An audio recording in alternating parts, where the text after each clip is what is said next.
नमस्कार. काय सांगाल आपण याबद्दल की काल जे करंजी गावामध्ये जे आपल्या नावाच्या विरोधात जे उपोषण जे आहे ते सुरू करण्यात आलेले त्याबद्दल? तो जो व्यक्ती आहे त्याने माझ्याबद्दल बऱ्याच दिवसापासून सोशल मीडियावर जो व्हिडिओद्वारे प्रसारमाध्यमाशी माझ्या संबंधित जे काही व्हिडिओ असेल तो प्रसार करू लागला. एक तर त्याची माझी कोणत्या प्रकारची दुश्मनी नाही, परंतु त्याला कोणीतरी एखाद्या विरोधात भेटला असेल आणि गेल्या 5 वर्षापासून मी आज जे गावची विकसित कामं करत आहे त्या विकसित कामामुळे काही त्रास झाला असेल, मग बऱ्याचशा विरोधक लोकांना वाटत असेल व याचं कुठेतरी नाव होते ती कमी करण्याचा प्रयत्न करण्यासाठी मग अशा एखाद्या व्यक्तीला गावातील पुढं करून, कारण समोरच्या मध्ये दम नाही, मग अशा व्यक्तीला पुढं करून त्या व्यक्तीला माझ्या विरोधात भडकवण्याचं काम करत आहे. म्हणून तो अशी उपोषणाची धमकी त्यांनी मला दिलेली आहे. त्यांनी जो आरोप आहे तो आपल्यावरती केलेला आहे की 50,000 रुपये त्यांनी कोणत्या ठेकेदाराकडून घेतलं, त्याबद्दल काय सांगाल आपण? त्यांनी काल प्राधान्य न्यूजशी बोलताना असं सांगितलंय. आता बघा, एक तर त्याची भाषाशैली खूप गलिच्छ आहे. तो भुंकणे वगैरे याच्या भाषा वापरतो, त्या भाषा काय आपल्या मनाला न वाटणार आहे. आपण एक चांगल्या घरातून आता बिलॉंग करतो आपण, आणि आपण अशा भाषा बोलत नाही. आता त्यांनी जी भाषा वापरली एका चांगल्या संविधान, आपण त्या अशा विषयी कायदेशीर आपण त्याच्यावर कारवाई करणारच आहे. परंतु त्याने ज्या आधारे तो जो बोलला त्याच्याकडं कुठंतरी त्यांना माझ्याविषयी प्रूफ ठेवायला पाहिजेत होता. मी एखाद्या सोशल मीडियावर जर एखादी समजा बाईट दिला असेल किंवा मी एखादी प्रेस नोट दिला असेल किंवा मी एखाद्या व्हॉट्सअपवरती कमेंट्स केलेल्या असतील तर मी दोषी असेल. परंतु त्यांनी कोणत्या तरी प्रकारे 4-5 महिन्यापूर्वी त्यांनी मी आरोप केला होता असं दाखवतो. आणि 5 महिन्यापूर्वी तो झोपला होता का? 5 महिन्यापूर्वीच त्याला असं काही उपोषणाचं त्यावेळेस माझ्या विरोधात काहीतरी शेंडर असायचं ना. परंतु त्याला आता कोणीतरी एखादा भेटला असेल, पुढं करून दिलं असेल, आणि त्याला मी त्याचा इगो जागा झाला. कारण 15 ऑगस्टची ग्रामसभा झाली, त्या अगोदरही त्यांनी बरेचसे व्हिडिओ काढलेले आहे. सरपंचाला चांगलं म्हणतो, उपसरपंचाला दोष देतो. आता सरपंचाला चांगलं म्हणण्यामागे त्याचं काय होतं असं मला माहिती, परंतु ग्रामपंचायतमध्ये काम करीत असताना एकटा सरपंच काम करत नाही. त्या ठिकाणी सरपंच, उपसरपंच, ग्रामपंचायत सदस्य, ग्रामसेवक हे सगळ्यांच्या ठरावानुसार कामं होत असतात. एकटा सरपंचांना ठराव दिला म्हणजे काम होत नाही. सरपंचाला तो एक आमचा अध्यक्ष आहे सरपंच, परंतु आमच्या सहयोगाने सुद्धा सरपंच आम्हाला सगळ्यांना एकत्रित काम करावं लागतं. गावच्या विकासासाठी आता आम्ही बघा गेल्या 3-4 वर्ष झाले एकंदरीत आम्हाला निवडून येऊन, पण 4 वर्षामध्ये गावाला अंडरग्राऊंड गटर नव्हती. पूर्ण गाव आम्ही बंदिस्त गटर करून टाकलं. निम्म 75% गावातले रस्ते आम्ही ब्लॉकचे केले. आताही सध्या काम चालू आहे. आणि माननीय कोपरगावचे आमदार असतो दादा काळे, आम्ही यांना 2023ला निवडून आल्यानंतर पत्र दिलं होतं. 23ला निवडून आलो, 24ला पत्र दिलं, आणि आम्हाला करंजी ते ओगदे रोड पाहिजे म्हणून त्यावेळेस पत्र दिलं. आणि मारुती मंदिर ते बस स्टँड हा पूर्ण रोड आम्हाला कॉन्क्रिटीकरण, सुशोभीकरण करून मिळालं. आजही त्या रोडचं काम चालू आहे. मी जे पत्र आम्ही जे मुख्यमंत्री असं कोणाला दिले ते कामं होत आहे.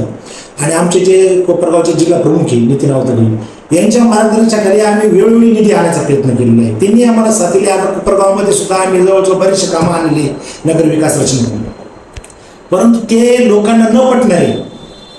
मग त्यामुळं जे न पटणारे लोक राहत्या लोकांना वाटतं उपसरपंच मोठा होत चाललेला आहे, त्याचं नाव होत आहे.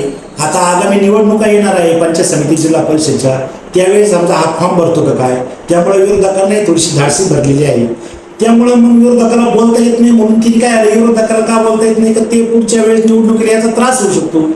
म्हणून या अशा एखाद्या व्यक्तीला गावात तो एकच घर, त्याला कोणत्या प्रकारचं काही नाही, त्याला कोणती निर्भीड पत्रकार जी आहे जितेंद्र भावेजी त्या संघटनेत सामील झाला आणि त्याला खूप मोठं बळ मिळाल्यासारखं झालं म्हणून त्या बातम्या दिल्या. परंतु जितेंद्र भावे यांना मी सांगू शकतो, मी ते करंजीत येऊन गेले, त्यांनी माझ्याविषयी काही कमेंट्स केले नाही, परंतु त्यांनी नाशिकमध्ये माझ्याविषयी कमेंट्स केल्या त्या.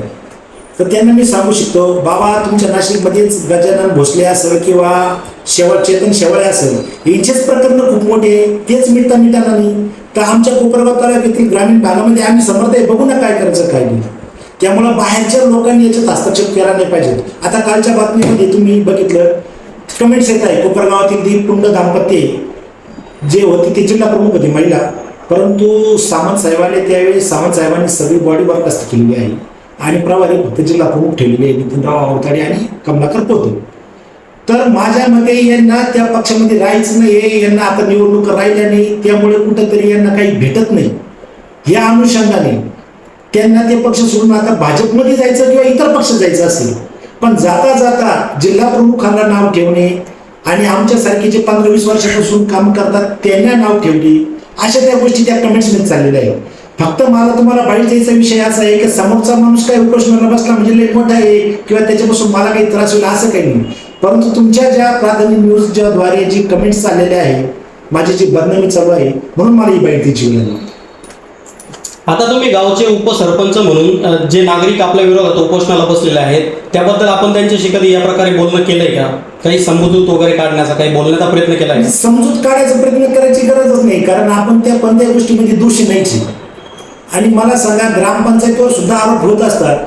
आता एखाद्या गोष्टीमध्ये ग्रामपंचायतीवर आरोप झाला, सरपंचाने भ्रष्टाचार केला, उपसरपंचाने गाव खाल्लं, सदस्याने आपलं केलं म्हणून काही केसेस दाखल होतात का?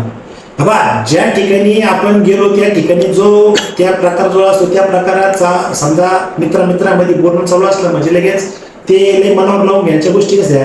आणि या आला असं याला त्यावेळेस कोणी काही बोललं नाही, परंतु जारच्या पाण्याचा विषय होता. जारला पाणी येत असताना दोन मोटरी होतात तिथं, एक साधं पाणी आणि एक गार पाणी. गार पाण्याची मोटर चढाली, साधं पाणी 5 रुपये टाकल्यानंतर 20 लिटर यायचं. तर त्यावेळेस ते गार जे पाणी चिल्ली यायचं त्याची मोटर चढाल्यामुळे त्याला कमीत कमी 1 दिवस द्यावा लागतो.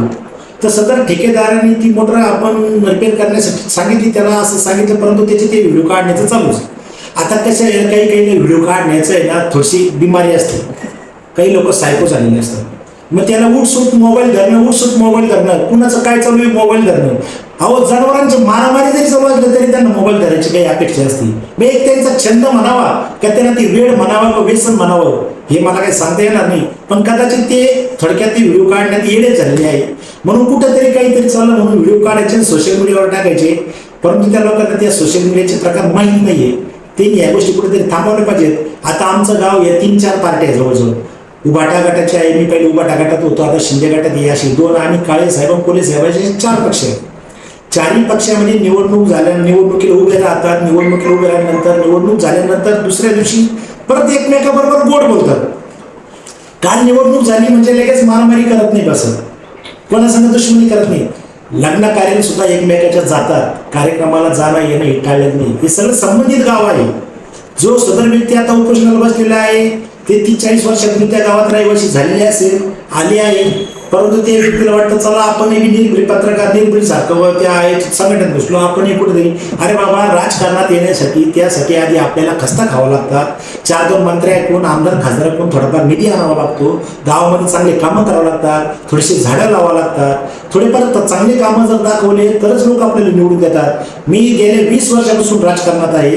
गेल्या 20 वर्षापासून मी 4 निवडणुका लढवल्या. 2011-12 जी ग्रामपंचायतीची निवडणूक होती त्यावेळेस आम्ही उभा राहिलो. पक्ष आमचा अर्धा उभा राहिला, पूर्ण सीट भेटली नाही. त्यावेळेस आम्हाला फक्त 70-80 मतं पडली, तरी हार मानली नाही. त्यानंतरही आम्ही 2017ला परत जिल्हा परिषद उभं राहिलो, त्या ठिकाणी हार झाली. 2017ला परत आम्ही ग्रामपंचायत उभं राहिलो, त्या ठिकाणी आमची हार झाली. परंतु आम्ही जनतेचे कामं करीत राहिलो. त्यावेळेस मी जरी ग्रामपंचायतमध्ये आज नसताना बोलत होतो, माहिती अधिकार होतो. बघा, ग्रामपंचायतमध्ये आधी पहिल्यांदा माहिती अधिकार टाकला पाहिजे, माहिती काढली पाहिजे.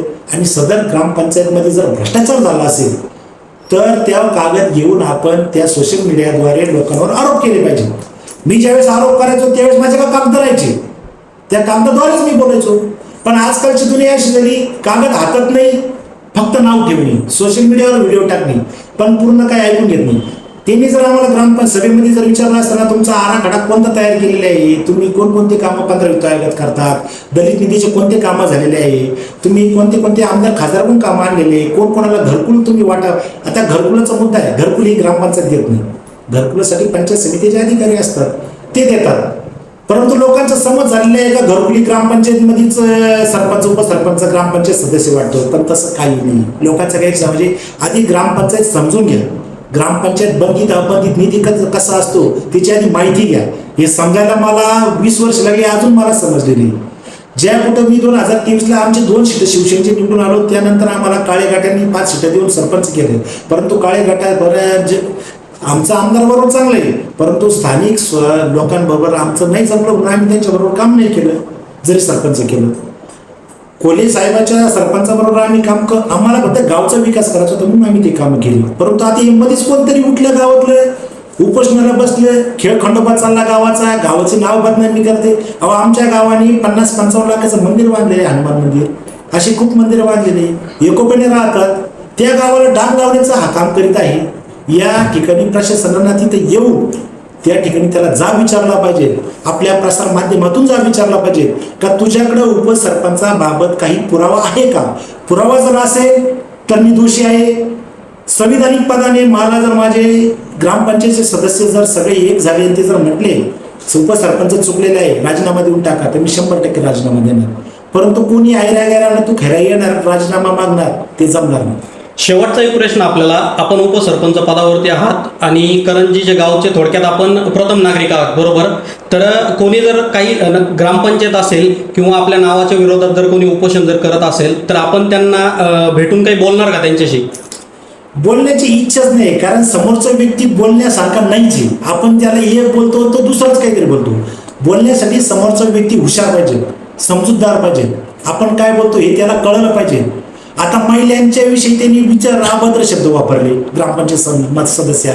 त्या ठिकाणी महिला सदस्य आता काही उपस्थित होत्या, काही नव्हत्या, आणि त्यांचे नवरे जरी होते तर ती एक साधारण व्यक्ती म्हणून तिथं आलेली होती. त्यांनी कोणत्याही प्रकारचं त्या 15 ऑगस्टच्या ग्रामसभेमध्ये एकही शब्द किंवा एकही माणसाला अपशब्द बोललेले नाही. ते फक्त बसून राहिले, माहिती घेत होते. आता काही महिला ज्या ग्रामीण भागात राहत्या निवडून आल्या, पण त्यांना सगळ्या सभा अटेंड करता येत नाही. शेतकरी आहे, शेतीचे कामं असतात, त्या ठिकाणी समजा बाकीचे लोक कामं बघून घेतात, सरपंच उपसरपंच. परंतु महिला काही आल्या, काही नसल आल्या, म्हणून त्यांचे नवरे वगैरे हा शब्द वापरणं अत्यंत चुकीचं आहे. आता नवरा नवरे, आता एका बाईला एक नवरा असतो, त्यांनी नवरे केलं आणि प्रश्न केलं. या ठिकाणी साहजिकच महिला सदस्यांच्या मनाला ठेस पोचणारच आहे. तिची भाषा शैली तिथं चुकली, त्यावेळेस तिची भाषा शैली चुकल्यानंतर त्याची माफी त्या सदस्य महिलांनी मागितला. पण सदस्य महिलांनी मागितला असताना ग्रामपंचायतीमध्ये ज्यावेळेस त्याला बोलवलं त्यावेळेस उपसरपंच म्हणून माझं जाणं साहजिकच आहे. कारण मी जर गेलो नाही तर मग लोक म्हणतील हा उपसरपंच आहे, काहीच कामाचं नाही, येत नाही, म्हणून मला जाणं गरजेचं आहे. त्या ठिकाणी एक आदिवासी माझे बांधव ते महिला सदस्य त्यांचे मिस्टर होते, तर त्या मिस्टर शब्दांनी फक्त बोलले अरे बाबा तुझं माझा काय बांधायला बांधे का, तू का असं बोलतो माझ्या बायकोशी. तर त्या सदस्याला मारण्यासाठी तो धावला होता. त्या ठिकाणी मी फक्त उंच आवाजात बोललो आहे, त्याच्यावर धावण्याचा काही प्रयत्न करायचा नाही. तो एक कोले पार्टीचा सदस्य आहे, त्याला बोलण्याचं काही काम नाही. मग तो जर माझ्या पार्टीचा नाही पण तो कोले पार्टीचा कोण आहे किंवा काळ्या पार्टीचा कोण आहे, मी दोन्ही पार्टीचा, पण तो ग्रामपंचायतचा सदस्य आहे. मी वेगळ्या पार्टीचा आहे म्हणून तिची बाजू घ्यायची नाही असं नाही. मग मला त्या सदस्यासाठी मला बाजू घेणं गरजेचं होतं, म्हणून मी त्याला दाबलं. परंतु त्या दाबण्याचा प्रयत्न त्यांना दुसऱ्या तिसऱ्या दिवशी आणि त्याला कोणतरी विरोधक एखादा कोणीतरी भेटला असेल. त्याचा उद्देश असा आहे का त्यांनी जे केलं कृत्य ते कृत्य ह्याद्वारे केलं. आणि दुसरा एक मुद्दा, त्याला जे सपोर्ट देता काही थोडेफार लोक आहे सगळे दारूमध्ये व्यसन झालेले. ग्रामपंचायतचे ठराव बऱ्याच वेळेस दारूचे त्यांना दिलेले, दारूमध्ये व्यसन झालेले, व्यसनी झालेले, ते दारू पिणारे लोक आहे. त्याला ते बोलतात तुलड आम्ही तुमच्या पाठीमागे आहे. आता एक नामक आहे, मी नाव न घेता सांगतो. एक 15 दिवसापूर्वी मी BDO साहेबाला, तहसीलदार साहेबाला अर्ज दिला होता. त्याच्याविषयी शाळेच्या कडाला त्या माणसाचं अतिक्रमण आहे आणि त्या शाळेच्या कपडाला त्यांनी ते घाण, त्याचं जे दुकान आहे त्या दुकानाची घाण, त्याच्या गाई बांधणे, जनावरं बांधणे हा प्रकार त्यांनी चालू केलेला आहे बऱ्याच वर्षापासून. आणि पाठीमागेच एका शाळेमध्ये साप चावून 3 मुली एक्सपायर झाल्या. तर त्या ठिकाणी आमच्या त्या 2 खोल्यामध्ये सापाची कत्ती निघली होती. तर मी शाळेला अर्ज दिला का सदर त्या ठिकाणचं अतिक्रमण काढण्यात यावं, त्या माणसाला ते जे सरपण वगैरे गाई जो बांधतो ते तिथून काढण्यात यावं. फक्त मी असं एक अर्ज दिला नाव घेऊ. तर त्या माणसाने याला मंडप टाकण्यासाठी पैसा दिला, याला सपोर्ट केला उभा राहा म्हणून. परंतु त्या माणसाला माहीत नाही आपण अतिक्रमणात राहतो, आपलं घर जे आज डबल मजली बांधलं ते अतिक्रमणात बांधलेलं आहे. मला काही कोणाचं घर पाडायची इच्छा नाही आहे. परंतु जर उपसरपंच यांना त्याने जर ठरवलं तर आपण काही करू शकतो. अतिक्रमणात काढणारे मुद्दे सगळे येऊ शकतात, परंतु गावाला कुठेही गालबोट मला लावायचं नाही. फक्त शाळेला मदत होईल या हिशोबाने फक्त तिची ती घाण काढायला लावलेली आहे. पण त्या तो धरून तिने ते प्रकार केला. शाळेच्या कडाच्या ज्या टपऱ्या होत्या त्या टपऱ्या हटवण्याचं मी काम केलेलं आहे. बऱ्याच वर्षापासून टपऱ्या होत्या. आज शाळा सुंदर दिसते, रस्त्याचं काम चालू आहे, ग्रामपंचायत 25 लाखाची बिल्डिंग चालू आहे, बरेचसे कामं चालू झालेली आहे. परंतु हे न दिसणारी गोष्ट, न पचणारी गोष्ट आहे. काही लोकांना ते समोर करून माझ्याविषयी असे भडकवण्याचा प्रयत्न करीत आहे. आता जो कोणी उपोषण करता आहे तो गावामध्ये बसलेला, त्याच्यावर मी कायद्यानुसार 356 ॲक्ट या कायद्यानुसार मी मानहानीचा दावा टाकणार आहे.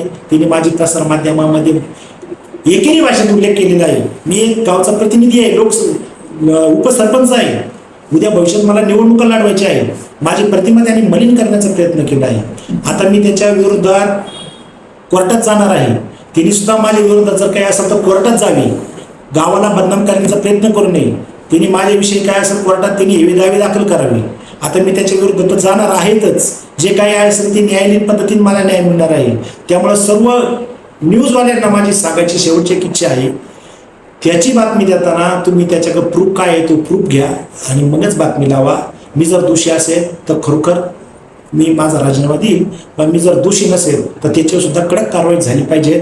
मी आजपर्यंत काहीच बोललो नाही, म्हणजे मी शांत का बसलो का, जाऊ द्या एखादं बोलतच असतं, परंतु आज डोक्यावरून पाणी गेलं म्हणून मी हे बोलण्याची वेळ आली आहे. नक्कीच खूप खूप धन्यवाद आपण वेळ दिल्याबद्दल. थँक्यू सर, आभारी आहे तुमचा.